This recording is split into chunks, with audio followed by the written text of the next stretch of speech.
I know I should, so why don't I? Wellness by Maree Zimney. Have you ever noticed how we can avoid the very things we know that matter most?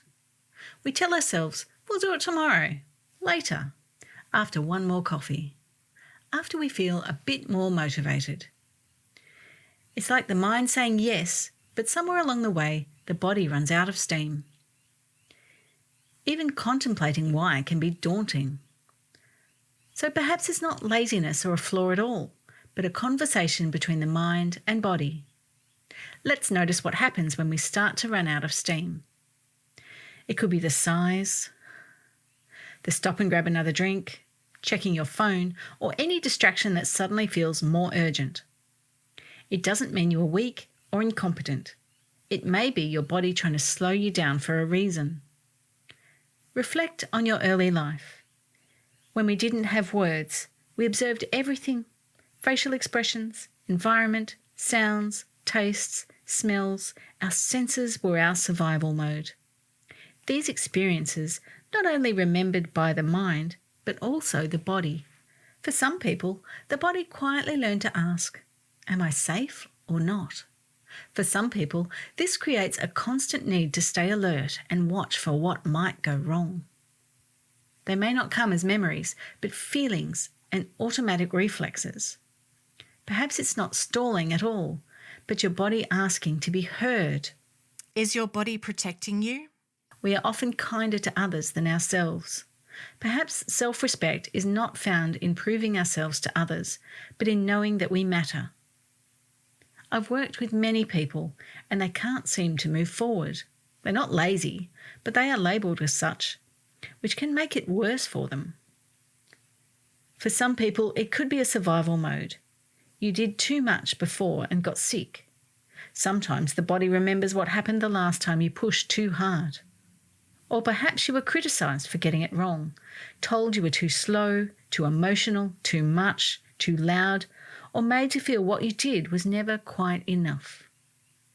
They usually start in the early years, but not always.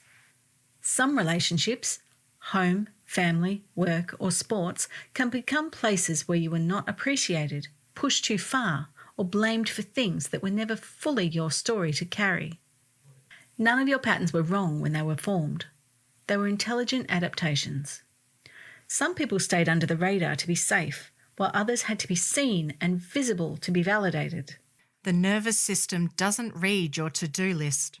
We don't often talk about our nervous system, but we feel it. Uneasy, agitated, heavy, fearful. The body sends signals. But is the price worth it? With the best intentions, many offer pep talks, but they don't reach that part of you. They address the thinking mind, while the stall is happening somewhere older and quieter within the memory of your body's survival code. The gentle way through.